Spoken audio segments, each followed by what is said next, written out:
Hello everyone, and welcome back to what is mercifully the final video of Titan's Trials. Yay. I promise, it will get marginally more interesting after we get out of this mess. I mean, we're still going to be running through what are essentially corridors made of grass towards arbitrarily powerful monsters and then swinging our weapons at them while their numbers go down until ours go up, but it'll be more interesting when we do it after this. It'll also not be the exact same goddamn thing I've seen 5 times now. Oh god, I hate this. And this fucking music track, I mean, I almost like this music track. Almost. Like, I moan about it a lot, but I can kind of see where they're going with it. But unfortunately, it's associated with Titan's Trials too strongly for me to have any goodwill toward it at all. Right, so flans. I remember flans. So this is apparently an even bigger flan that we have never seen before. It does look uncommonly large. Well, it's monstrous, you see. Ah, yes. And I guess we're doing that thing where they give us 3 different palette slots of the same enemy again. Mm-hmm. Is that supposed to be like a theme of this area? I guess? I mean, to their credit, this one is actually marginally difficult because, like, if you leave the Rust one alone, he'll just throw Quake at you, and the Monstrous Flame will throw... I don't know if he does Thundagas, but he'll definitely do Thundaras. And the Hybrid Flora will definitely throw Waterga at you. So, unlike the goblins who were easy and the only real differences were what buffs they put out, these ones are actually different enemies with different attacks. You know, insofar as the elements are actually that different, which I guess is only so much.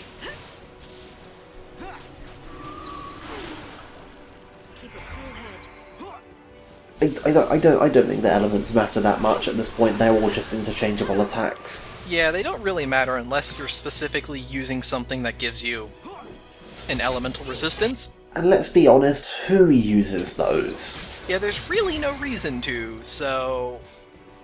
yeah.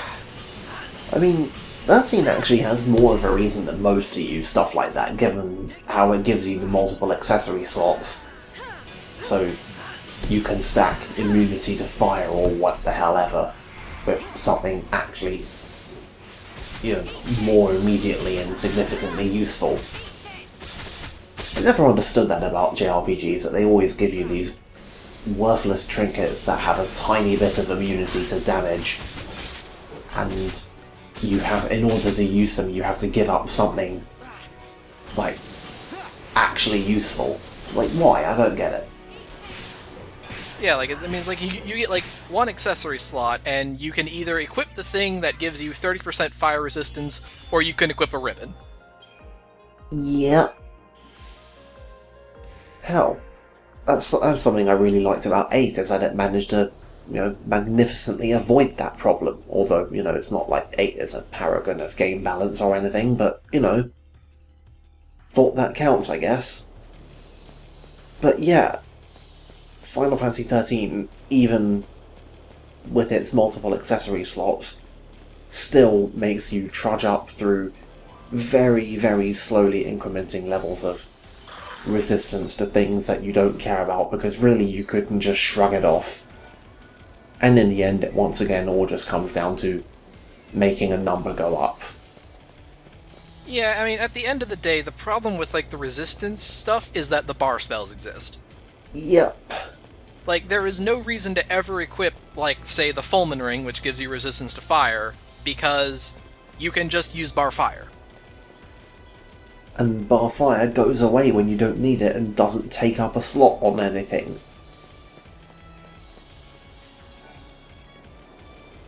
When you think about it, the thing that they always said in defense of this game is that they were paring things down and making things simple, and that it was going to be a streamlined experience. They fucking love the word streamlined.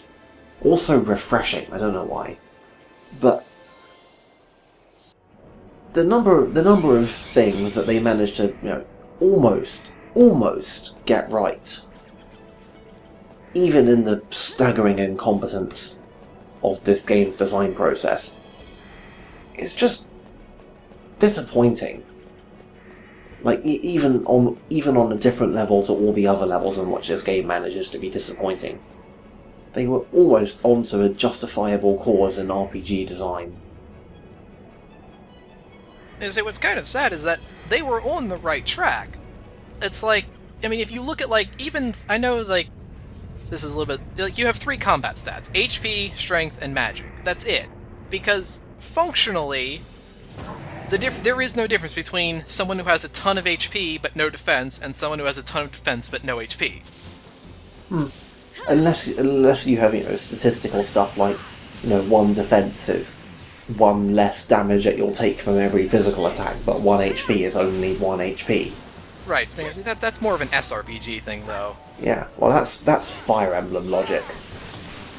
But, like, it had a good idea there, where it's like, alright, look, really, HP, defense, and, magic defense, they're all fundamentally the same thing: how long you cannot die. So they, it kind of rolled them all up into one. Yeah.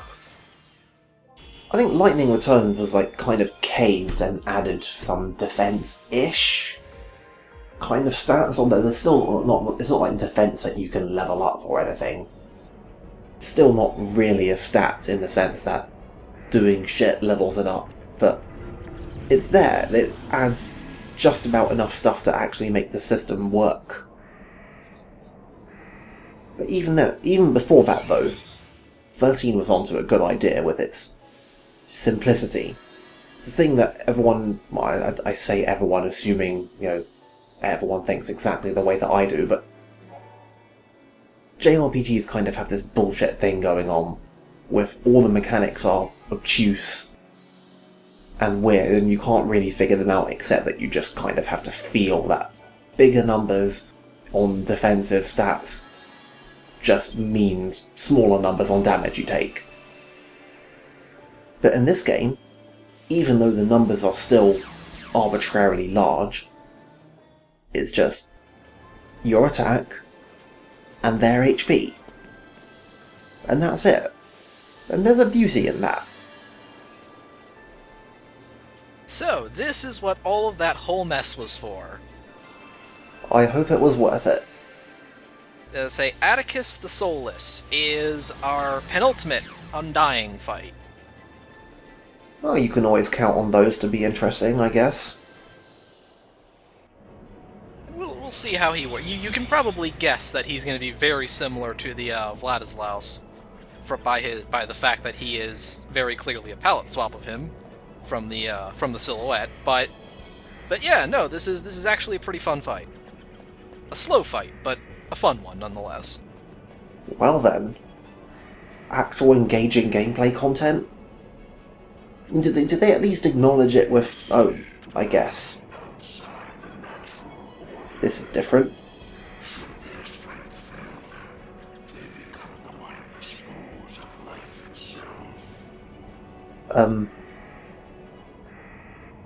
So, this guy's a Fal'Cie, right? Yes, Titan is a Fal'Cie. So he is kind of aware of the Fal'Cie bullshit. And I guess he's just openly talking about how ridiculous it is? I guess. Oh well. Anyway, here's an Undying murdering a behemoth with a katana. A mindless foe of life itself. Yeah. Wait, were you saying something, Lightning? It sounds like you started making a point and then just stopped. Alright, so yeah, like the Vladislaus, he absolutely cannot be staggered. And he takes half damage from everything. So... Of course, the flip side to not being able to be staggered is that you can maintain him at a ludicrous amount of percentage indefinitely, so, I don't know. But yeah, and you're gonna have to do that because he has somewhere in the neighborhood of 9.5 million HP. Oh well. At least our strength numbers are arbitrarily high. Yeah, so this is actually, believe it or not, a pretty engaging fight. You just gotta... It's a matter of once you get it started, then it really gets fun. There's a couple fights in this game that just... they work with how Final Fantasy XIII plays. I mean, really, for all its bullshit, the game is actually at its best when it's not pretending to be another Final Fantasy or trying to remind you of one. So, the big thing you want to do is you absolutely cannot, under any circumstances, let the stagger fall. Because if it does, you will have to very slowly bring it back up, and it takes forever, and it's not worth it at all. So you very carefully have to manage your time of, when do I have time to put the debuffs back up, when do I have time to put my own buffs up, should I be just going after the stagger? That actually means that there's some scope in this fight for a bunch of paradigms that you wouldn't normally think would have much of a point, like, oh, I don't know, Sin Con. Because it allows you to do stuff like that. It has someone maintaining stagger while your other guys do stuff. I mean, normally there's no real point in using two synergists and a commando, but... like I said, it's the game playing into its own mechanics. It's something actually resembling video game design. I feel weird. Alright, so somewhere around the 20-25% mark, he will pull a bigger and larger sword out of himself. Nice. And it's important to note that up until this point, he does not have that attack where he does D-Protect and D-Shell and then hits you for like 18,000 damage. He only gets that once you enter the second phase. Well then.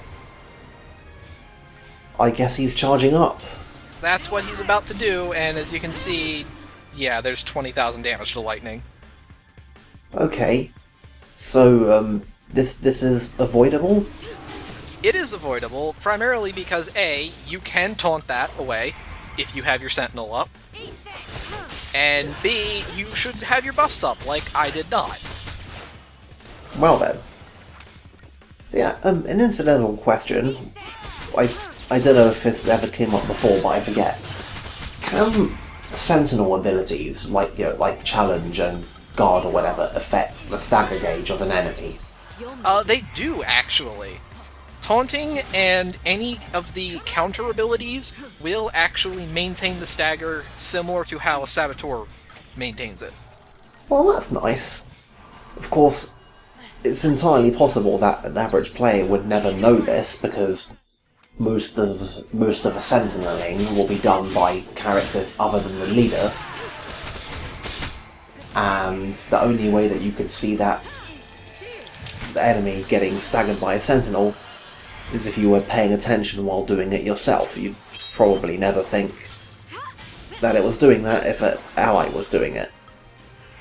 So yeah, eventually the fight just kind of falls into a pretty neat little cycle. You put your debuffs up, you switch into Cerberus to do your damage, you swap back over to something to keep your buffs up, and you just kind of rinse and repeat as you go.